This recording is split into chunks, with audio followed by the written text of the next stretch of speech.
시청자 여러분 안녕하십니까.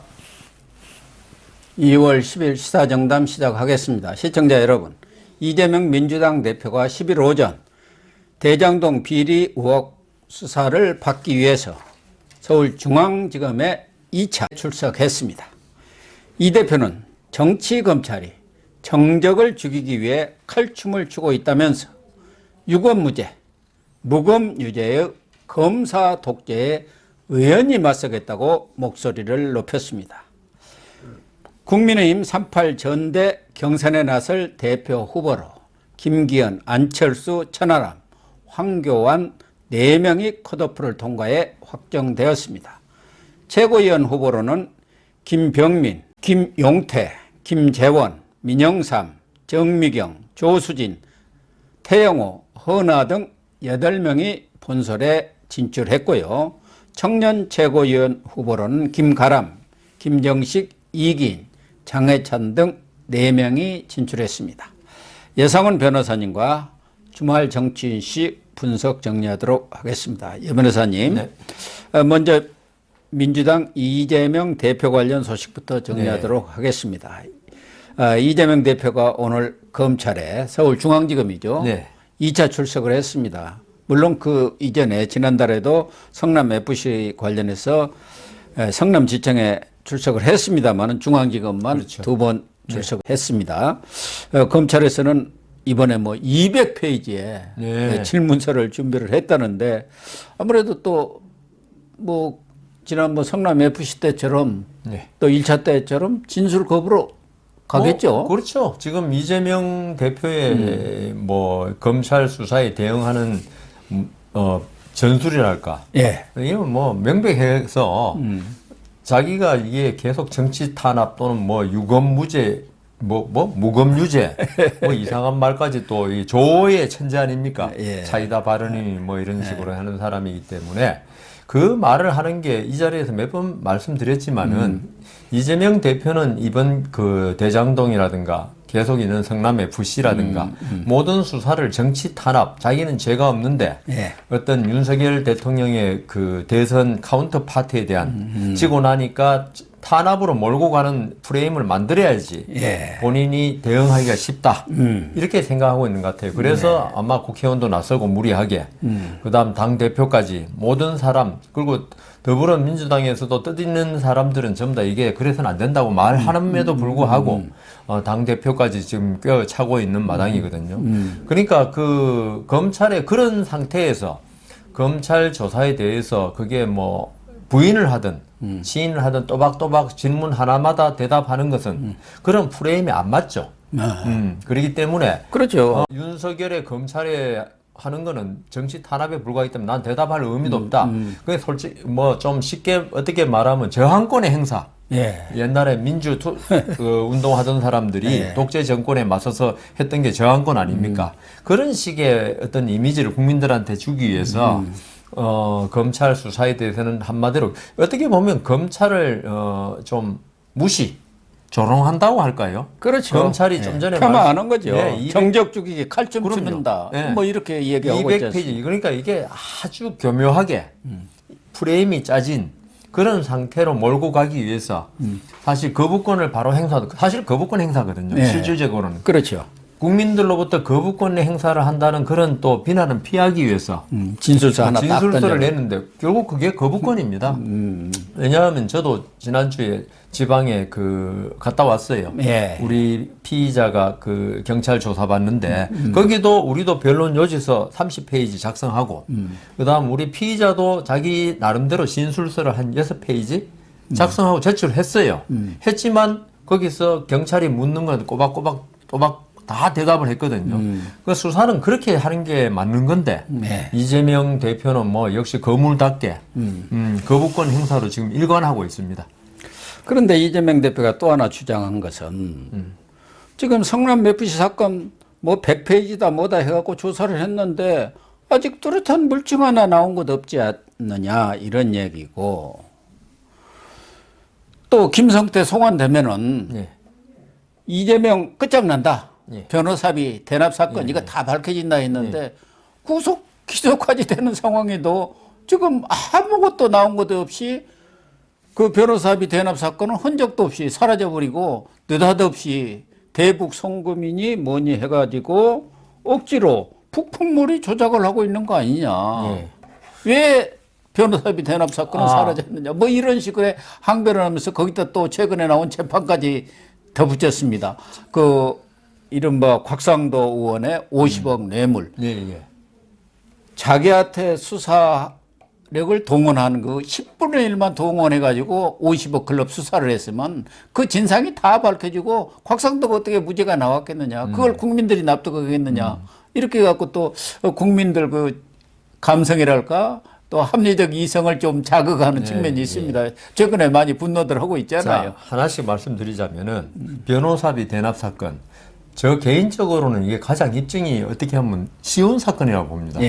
그런데 이제 김성태가 구속 수사됐지만 아직 입을 안 열고 있는 거 아닙니까? 그렇죠. 그런데 이번에 김성태의 수행비서입니까? 수행비서도 오고 이번에 잡혀가지고 지금 압송되는 사람 있잖아요. 압송이 됐죠. 그 사람. 그리고 또 하나는 재경총괄 본부장 돈을 쥐고 있었던 사람 근거지기. 그 사람이 11일 날 저녁에 옵니다. 그러니까요. 그래서 지금까지는 지금 김성태 입을 바라보고 그 변호사비 사건에 대해서 검찰이 수사를 진행할 수밖에 없지만 이제 이 사람들이 들어오면 그렇죠. 이제 그 아마 그 김성태와 분리 신문하면은 답이 좀 나올 것 같고요. 그다음 이거는 기본적으로 나중에 곽상도 의원 사건에 대해서 말할 때 또 다시 말씀드릴 수 있지만은 제가 몇 번 말씀드린 바와 같이 이재명 대표는 지금 자기가 직접 손댄 것보다는 대리인, 그다음 밑에 하수인 통해서 모든 걸 했기 때문에 그렇죠. 자기는 자기가 개입됐다는 걸 밝히는 게 상당히 어렵게 만들어놨다. 그럼요. 아니 그 이재명이 어떤 사람입니까? 법꾸라지 아닙니까? 뭐 자기 스스로 머리가 엄청나게 좋은 사람이 오늘 보니까 김종인 전 비상대책위원장도 이재명 머리 참 좋다고 그러더라고요. 뭐 머리 좋다고 합시다 하여튼. 그러니까 어떤 사람이 SNS에 그거는 머리가 좋은 게 아니고 얍삽한 거라고 또 누가 그 댓글을 올렸더라고요. 그 김종인 대표 말 그랬는데 여하튼 그 이재명 대표가 이렇게 자신감을 내비칠 수 있는 거는 내가 개입됐다는 직접 증거는 그 관계되는 내 하수인이나 어떤 성남시청의 진짜 신복들 왜 그 사람들의 입밖에 없다. 그렇죠. 그런데 그 사람들이 쉽게 입을 안 열 것이다. 정진상, 이화영, 뭐 김용 여기까지는 잘 안 열죠. 그리고 안 여니까. 그 내가 개입했다는 거 지금 전부 다 그렇게 돼 있어요. 그 사람들이 시키고 그 사람들이 돈 그렇죠. 받고 지금 돼 있는데 우리가 쉽게 생각해 봅시다. 이 정진상이나 김용이나 이런 사람들이 자기 개인적인 이익을 위해서 뭐 그중에 떡 맞으면 떡고물이 좀 떨어지긴 떨어지니까 그렇죠. 그거는 뭐 조금의 돈은 그렇다 치더라도 이 사람들이 그렇게 할 이유가 없다는 겁니다. 이재명의 어떤 대선 자금이라든가 어떤 이런 걸 이해한 게 아니라면은 그렇게 대장동 사건이나 여기서 자기들이 그 큰 돈을 만지고 할 이유가 없다는 겁니다. 그렇죠. 이 때문에 지금 제가 볼 때는 수사가 뭐 초기니 중기니 뭐 하지만은 아직 멀었다. 특히나 이 변호사법 위반 사건은 저기 누구죠? 그 이재명 대표의 변호를 맡았던 전환사채 20억인가요? 이태영 변호사. 아니, 그분이 이제 돈을 받았다는 건데. 20억 12. 네, 20억 12를 전환사채죠. 받았다는 건데, 우리가 그런 걸 판단할 때 있죠.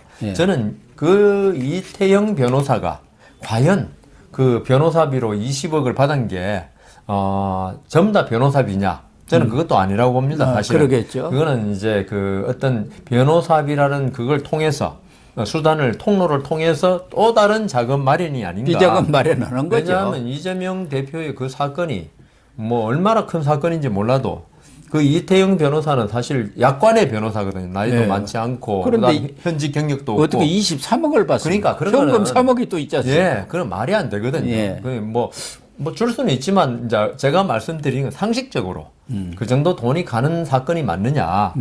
그렇다면 그걸 이태영 변호사는 명백히 이재명 대표를 그 당시에 변호했고 거기에 대한 변호사는 명백히 쌍방울에서 나왔고 그다음 쌍방울은 아까 말씀하신 대로 대북 송금 문제도 있지만 이재명 대표의 이익을 위해서 활동한 정황이 아주 많이 지금 드러나고 있지 않습니까? 예. 대북 문제라든가 대북 송금 800만 달러 송금이라든가 이런 걸 갖다 종합해가지고 보자는 거죠. 예. 그래서 저는 돈 갖는 거 지금 그 23억 갖는 거는 전부 인정되는 거잖아요. 예. 근데 그걸 이재명 대표가 아예 몰라야죠.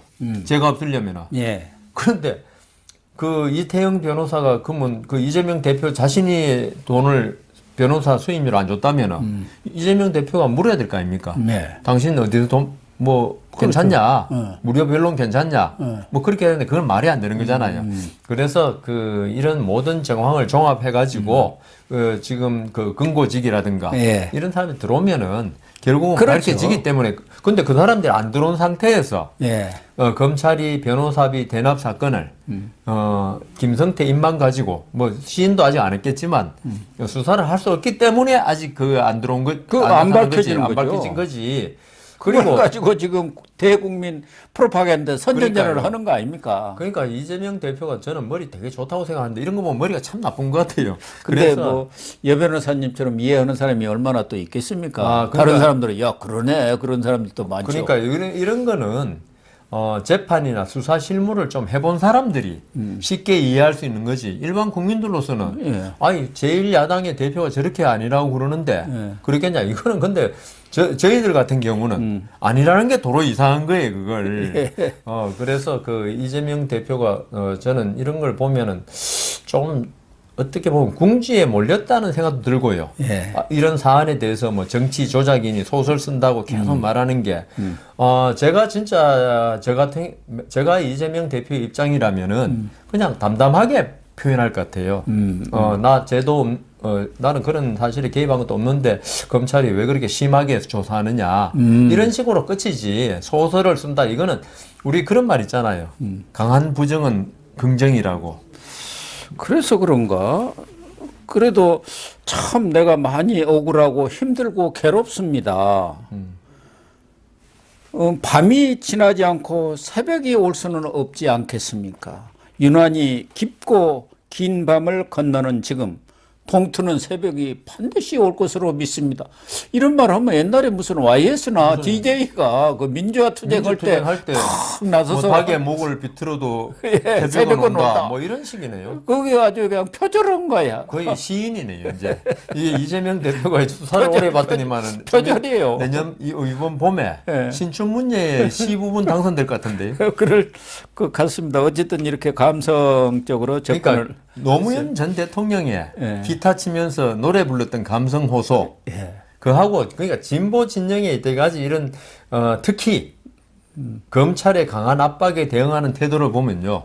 그리고 아주 위기의 순간, 이때는 어떤 논리, 네. 이성보다는 국민의 감성에 호소하는 그게 아마 거의 습관화 체질화된 것 같아요. 그런 것 같습니다. 예, 그래 이번에 그 우리나라 국민들 정이 많아요. 아, 그럼요. 그리고 제가 이런 말 하면 또 국민들이 욕할지 모르지만 우리나라 국민들은 이성적인 면보다는 감성적인 면이 강한. 그래서 우리나라가 K-팝, K-무비 네. 이런 게 세계를 휩쓰는 게 이런 건 감성으로 그렇죠. 감성 분야거든요. 그래서 이성 분야에서는 일본이 이때까지 득세를 했는데 네. 어떤 칩 잘 만들고 자동차 잘 만들고 그런데 어떤 사람의 감성을 움직이는 그 산업에서는 우리나라가 강하지 않는가. 그런데 바로 그런 국민들의 어떤 감성에 좀 약한 이런 걸 갖다가 진보 쪽은 최대한 이용하고 있는 거 아닌가.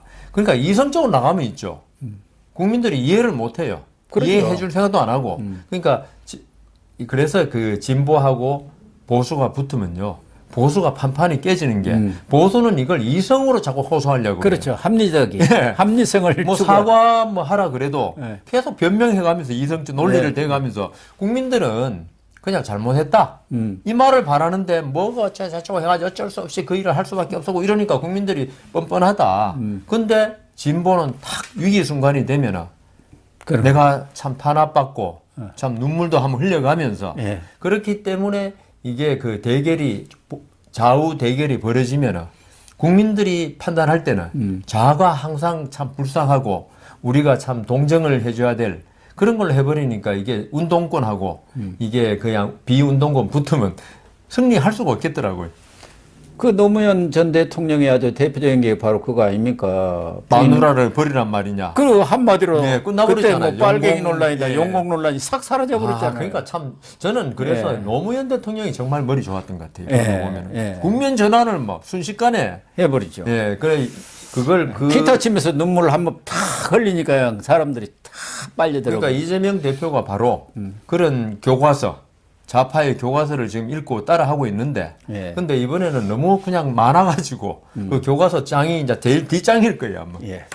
그런데 이재명 대표가 검찰에서는 이번에 수사할 조사할 게 많다. 그래서 9시 반까지 나오라고 했는데 최고위원회 다 끝나고 늦지막 11시 23분에 가서 차가 막혔다고 뭐. 막히든 어찌든 그러면 그게 맞게 미리 나와야죠. 그렇죠. 막히는 거 모릅니까? 네. 그러면 이제 23분에 와서 뭐 어쩌고 저쩌고 뭐 또 밥 먹어야죠. 그렇죠. 그럼 오후 1시까지는 밥을 먹어야 할 거 아닙니까? 네. 그분은 또 조사받으러 가서 뭐 무슨 진수성찬 불러가지고 뭐 전도 시키고 뭐 해갖고 전에도 먹던 뭐. 그러면은 몇 시간을 하겠답니까? 또 무슨 6시가 7시 되면은 퇴근 시간이야 하고 금방도 갈라 그랬잖아 성남에서도. 그래서 과연 2차 소환으로 다 조사가 되겠느냐? 아니 아까 200페이지 했다면서요 질문사항. 네. 200페이지를 읽기만 한데도 몇 시간 걸리겠는데. 그러니까. 그런데 3차 소환이 필요한 거 아닌가 하는 생각도 얼핏 드는데 안 나오겠죠 이제 더 이상은. 검찰도 아마 3차 소환을 할 겁니다. 결국 오늘 조사 다 못 마치거든요. 그 정도면 못 마치고 3차 소환. 제가요, 그 지난주에도 갔다 왔다 했지만 간단한 것만 수사를 정말 간단한 건데도 2시간 걸리더라고요. 그렇겠죠. 예, 인정신문하고 인정신문도 해야죠. 뭐, 그다음 또 끝나고는 다 읽어야 돼 또. 그걸 그렇죠. 그 오자 탈자 우리가 진술한 거하고 달리 기재된 거 조서 그거 있는데 체크하는 데만 한 3시간 보통 그러니까요. 걸리더만. 그래서 쭉 한번 읽고. 제 의뢰인이 하는데 의뢰인들은 이제 법률가가 아니니까 읽는데 힘들어 하더라고요. 네. 그래서 저보고 좀 읽어주세요 했는데 저희들은 좀 법률 문장에 친숙하니까 빨리 읽는데 그랬는데 이번에 그 지금 고 교수님 말씀하신 대로 이런 걸 쭉 보면은 저는 참 한심스러운 게 이재명 대표나 이런 그 좀 뭐 진보 쪽이 예. 항상 주장해 특권 철폐 아닙니까? 예. 그런데 본인이 가장 특별한 대우를 받으려고 받는 게 아니라 향유하고 있는 거죠. 그러니까 당 향유하고 있는 대표가 천천히 내 마음대로 가야지. 그러니까요. 검찰이 오라는 대로 내가 가나 그거 아닙니까? 그리고 일반 서민들은 있죠. 뭐 사실 점심시간도 뭐 밖에 나가서 그냥 먹고 오라고 불구속의 경우는 하고 그다음 솔직히 이러면 밥맛도 없습니다. 그래서 하고 있으면 11시에 오라고 하면 벌써 9시부터 가서 그러니까요. 대기하고 저러고 있잖아요. 뭐 쫄아가지고. 수사하는 사람한테 어떤 시간을 어기고 이러면 처음 시작할 때부터 인상이 흐려지니까 뭐 수사하는 사람한테 잘 보여야 한다. 예. 그게 뭐 꼭 그 좋은 건 아니지만 그런 생각인데 이재명 대표는 내가 감히 어떤 사람인데 감히 예. 나를 어떻게 하면서 하고 아까 식사에 전까지 시켰다고 그러셨지 않습니까? 예. 이런 거는 정말 특권을 내려놓겠다는 진보가 있죠. 오히려 더 특권에 그 몰입해가지고 어떤 특별 대우를 그냥 보통 그러니까 이거는 어떤 우리가 말씀드린 대로 어떤 그 정치적인 대결 예. 그다음 아니면 민주화 운동 중에 벌어진 사건이 아니지 않습니까? 예. 그래도 그러면 안 되죠. 예. 소크라테스가 왜 그랬겠습니까? 악법도 법이라는 게. 예, 그러니까. 예. 그런데 이거는 순전히 개인적인 사적인 범죄인데 여기서 사람은 사적인 범죄를 했는데 본인이 대표라는 걸 가지고 특별 대우 받기를 계속 요구하거든요. 그러니까 이재명 대표를 지지하거나 개딸들이거나 이런 사람들은 당연하다고 생각해요. 정치 탄압이기 때문에. 그럼 우리가 생각하는 건 중도층의 생각 아닙니까? 예.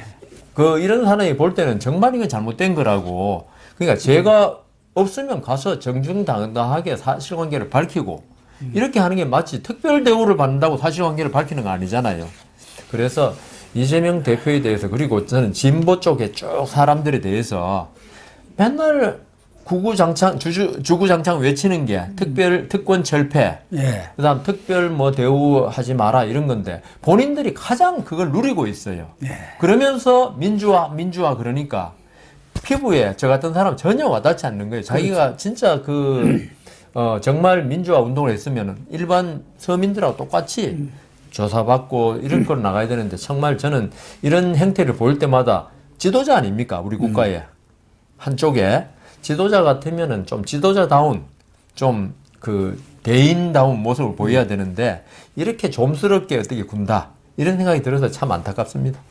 본인은 그렇게 생각을 안 안 하겠죠. 하겠죠. 특히 개딸이라든가 지지자들을 염두에 둔다면은 내가 검찰 무시해버리는 거야. 검찰 웃었죠, 뭐.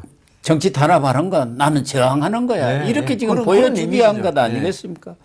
아무튼 검찰로서는 이재명 대표가 오늘 9시 반, 또 그 이전에 10시라도 나왔으면은 가급적이면 2차 조사로 끝내고, 내주에는 성남FC와 묶어서 구속영장을 네. 치려고 그랬던 것 같아요. 그러면 이제 체포영장 받아가지고 국회 동의를 요청을 하고 했는데 만약에 오늘 다 수사 조사가 끝나지 못하면은 내주에 또 3차 소환이 있을지 어쩔지 그건 또 지켜봐야겠습니다만은 아무튼 이번 2차 조사로 끝난다고 본다면은 이제 검찰로서는 뭐 불구속 기소를 한다든가 그건 안 할 거 아닙니까? 지금 어차피 정면 돌파로 갔기 때문에 내주 빠르면 그러면 뭐 내주에 다시 한번 부른다고 한다면 그 다음 주까지는 국회 처리까지도 지금 밀어붙일 가능성이 크다고 봐야겠죠. 그건 우선 좀 전에 말씀하신 대로 이재명 대표가 일부러까지는 모르겠지만 늦게 출석하고 그다음 계속 거부권 행사하고 이런 게 전략으로 봅니다. 왜냐하면 그러면 검찰로서는 200페이지에 달하는 문항을 못 물어서 다시 3차 소환을 지금 할지 안 할지는 모른다고 그러셨는데 만일 한다면 이게 피로감이 생겨요. 국민들한테 그걸 바라보는. 진짜 이재명 대표 말대로 그 국민들은 이 사안을 모르니까 그리고 검찰 수사가 어떻게 진행된지 뭐 경찰서 파출소 문 앞도 안 가본 분이 대부분인데 이게 이재명 대표 말대로 정치 탄압 아닌가? 이걸 노리는 거죠. 노리는 거예요. 국민들의 어떤 검찰 수사에 대한 피로감 이걸 갖다가 하는 게 지금 제가 볼 때는 이 이재명 대표가 아까 말씀드린 대로 여러 가지 하는 행태가 어떤 일관된 계획된 프레임에서 나오고 있는 것 같아요.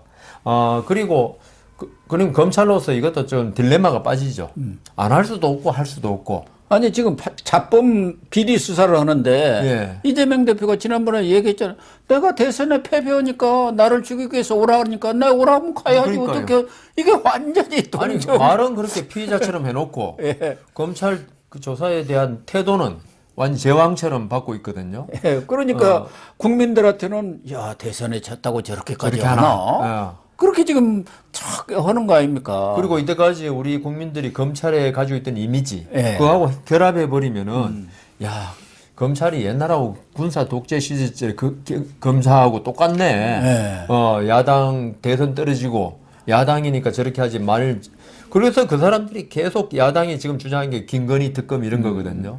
그러니까 대우가 다르다는 거예요. 자기는 지니까 조사하고 김건희는 뭐 이긴 쪽에 그거니까 아예 조사도 안 하고 사실 김건희도 옛날에 문재인 정권 검찰이 열심히 조사했던 거거든요. 탈탈 털었는데도 소환도 못했지 않습니까? 그러니까요. 그래서 그 한동훈 장관도 그렇게 대답했더라고요. 오늘 도이치모터스 사건에 대해서 판결이 났어요. 권오수 그 회장.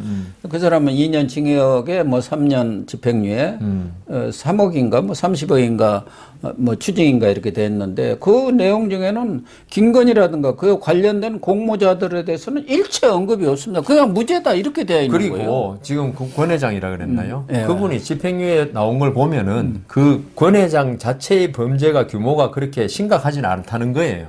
그러니까 그 시장을 교란했다든가 그에 따른 피해자가 없다. 교란 정도도 약하다. 그러면은 지금 김건희 씨는 김건희 여사죠. 참. 김건희 여사는 더욱이 더 약해지는 거죠.